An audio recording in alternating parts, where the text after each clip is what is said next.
Have you cleaned your email list and still you're not seeing the results you expected? Well, this tip's for you. See, a clean list is only the first layer. There are 2 more layers that most retailers just have not developed yet. And that's honestly where the real revenue gap lies. Layer 1 is that data quality. This is the contact real and reachable?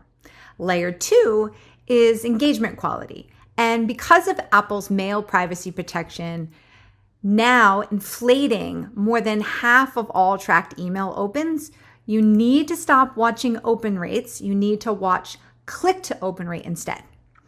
Layer 3 is segment quality. The right message, the right person, the right time. It's not the first time I've said this.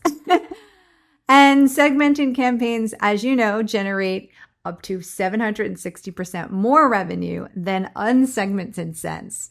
That's it. That's in a big, big gap.